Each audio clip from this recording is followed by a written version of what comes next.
Olá, minha gente, tudo bem? Vamos continuar o nosso estudo falando sobre teoria da produção e hoje vamos abordar o rendimento de escala. Já sabemos que a análise da produção pode ser realizada no curto prazo e no longo prazo.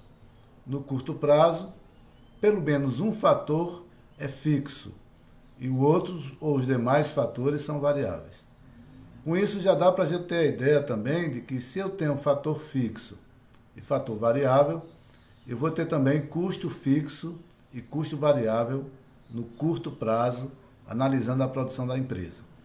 Dessa análise, o que a gente tirou de mais ensinamento, de mais proveito para exercitar a parte conceitual, a parte da matemática e a parte de construção de indicadores foi a produtividade. Agora nós vamos para analisar a produção no longo prazo.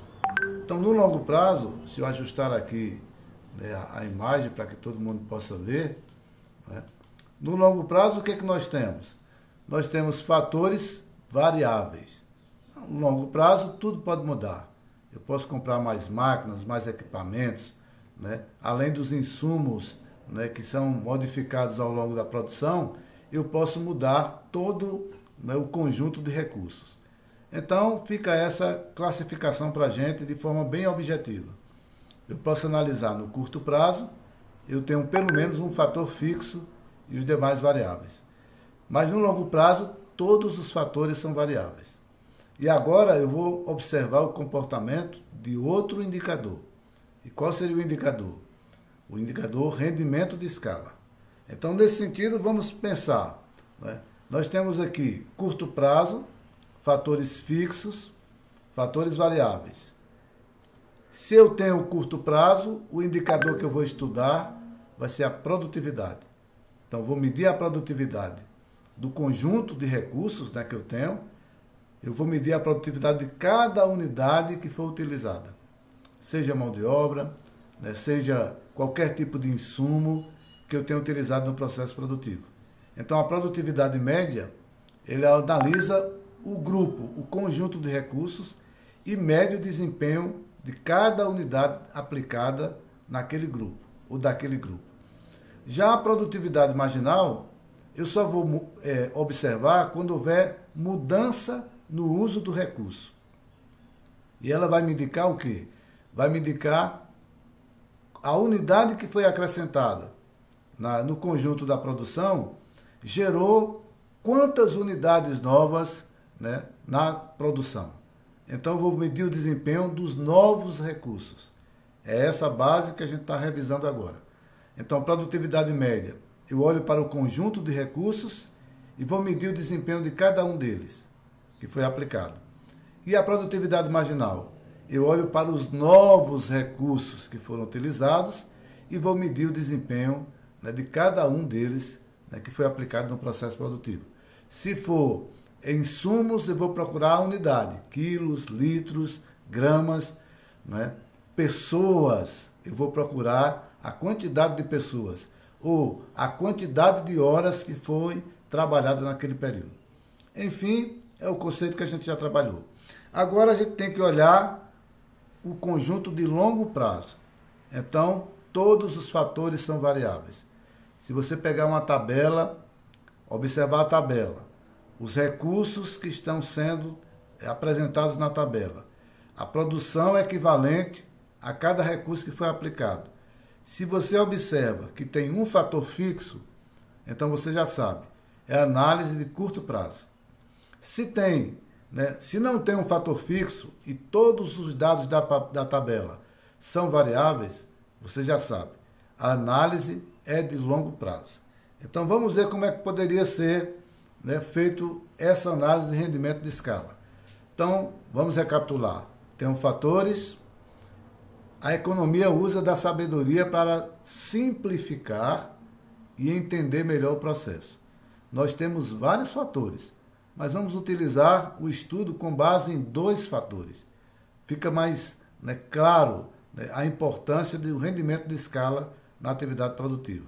Então vamos lá, eu tenho 2 fatores, capital e mão de obra nesse caso. Os 2 fatores são variáveis. Então eu poderia ter um comportamento assim, não é? Onde eu posso medir o rendimento de escala, né, a partir da análise do comportamento desses dois fatores em relação ao processo produtivo. De cara, o que a gente precisa lembrar? Eu só preciso identificar, né, só posso identificar 3 tipos de rendimentos. O rendimento crescente, o rendimento constante e o rendimento decrescente. Então, fica fácil. Eu vou apresentar uma fórmula simples, é uma matemática simples. Eu vou transformar a variação de um período para outro em percentual, em variação percentual, e vou comparar, né, proporcionalmente quem variou numa medida maior, o volume de recursos ou o volume da produção. Então vamos dimensionar então como é feito essa conta de forma bem simples.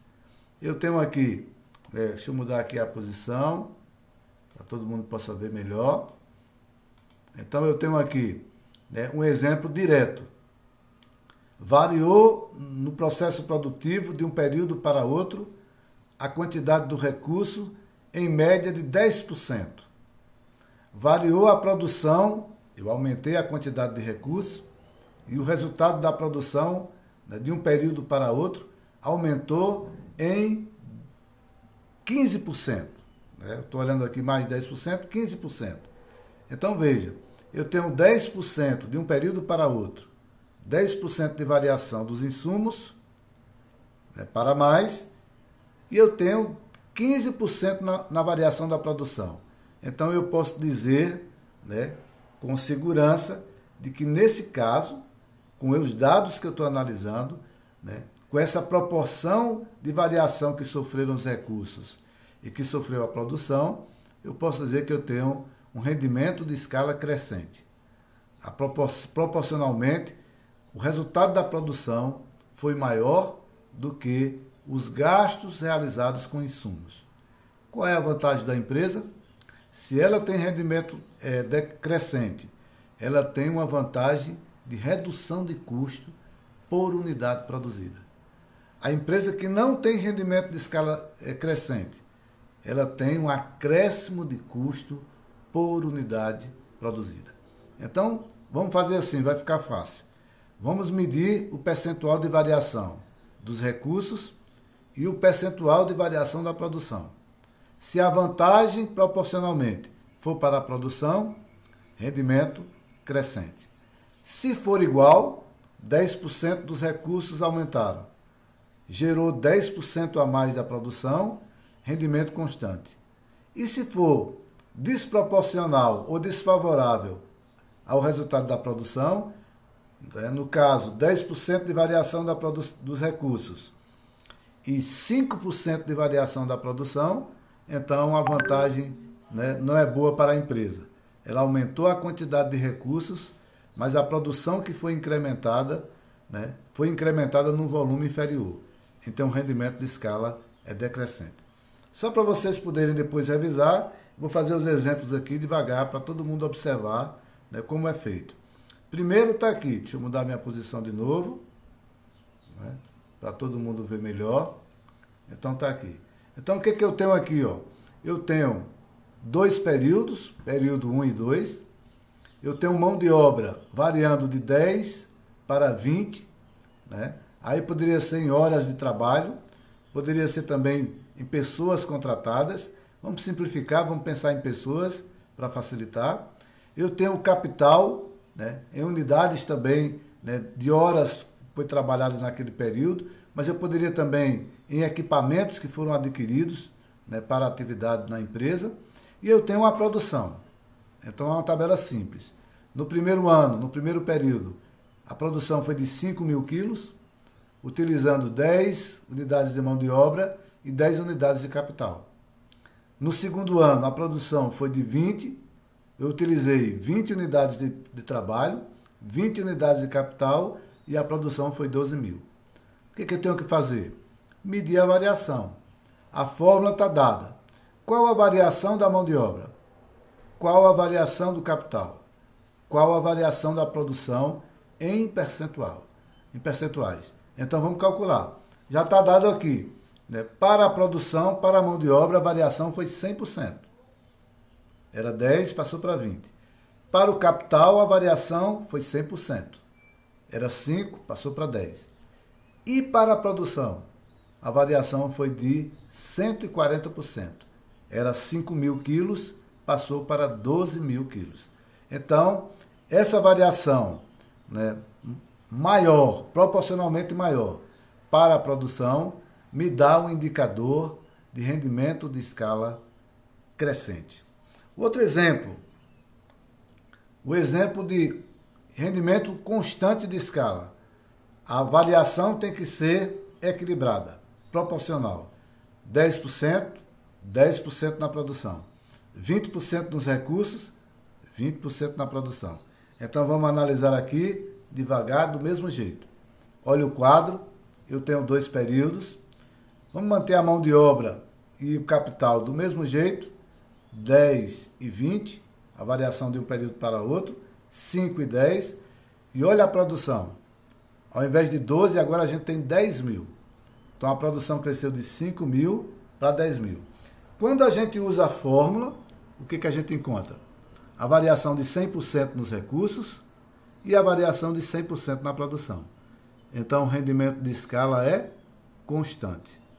E agora só falta uma situação. E qual seria a situação? A situação em que, proporcionalmente, a produção vai ter um resultado inferior. Então vamos analisar. Seria o rendimento decrescente de escala. Então eu teria, no caso, 10%, por exemplo, do aumento dos recursos e 5% no aumento da produção. Então, veja lá, quem está levando vantagem nesse caso, né, de forma prejudicial à empresa, são os recursos. Porque eu estou gastando mais para proporcionalmente gerar um volume de produção menor. Então vamos fazer na prática aqui, para todo mundo ter tranquilidade para fazer o exercício. Então está aqui. Eu tenho, vamos manter os dados iniciais, de 10 para 20, de 5 para 10, eu tenho variação de 100% dos recursos. Só que na produção eu tenho de 5 para 9 mil quilos. E a variação nesse caso vai ser de 80%. Olha só, 80% é um crescimento alto. De um período para outro, você crescer a produção em 80%, então, se você ficar nesse campo aí, você diz, foi muito bom. Só que não pode parar aí. Você tem que dimensionar, né, o processo produtivo, os recursos que você utilizou, né, e o desempenho desses recursos, né, pode afetar o resultado econômico da empresa. Então, o que você vai fazer? Né, medir, né, para alcançar esse avanço de 80%, qual foi o esforço que foi feito? Então, nesse caso aí, 100% dos recursos tiveram que ser aumentados para que o resultado fosse de 80%. O que isso implica? Certamente, o custo por unidade ficou maior. Se o custo por unidade ficou maior, o preço do produto tem que ser maior. E aquela regra de mercado, se o preço do produto aumenta, a quantidade consumida vai diminuir. Se a quantidade consumida vai diminuir, o lucro vai ser menor, porque o faturamento vai ser menor também.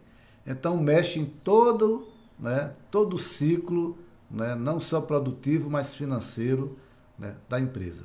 Então o rendimento de escala é um conceito importante, sim. Que a gente possa então agora fazer os exercícios, né? Qualquer coisa a gente vai tirando as nossas dúvidas, né, os outros, né, por e-mail, pelas mídias, né, que a gente tem disponível, e eu espero que todo mundo possa então avançar nesse quesito. Essa foi uma breve revisão, lembrando que esses dados são dados inventados, são dados baixos, para que fique fácil a conta e que todo mundo entenda como pode ser calculado. Na prática, o que vai mudar é que esses dados não estão disponíveis. Você tem que coletar. E aí, imagina, um ano coletando informação. Depois, no próximo ano, coletando informação de novo. Então, precisa ter um gerenciamento realmente muito organizado, né, para que possa ser feita uma avaliação correta do modelo de desempenho de rendimento da empresa. Um abraço para todos. Espero que essa revisão ajude a fazer os exercícios. Tá bom? Até mais.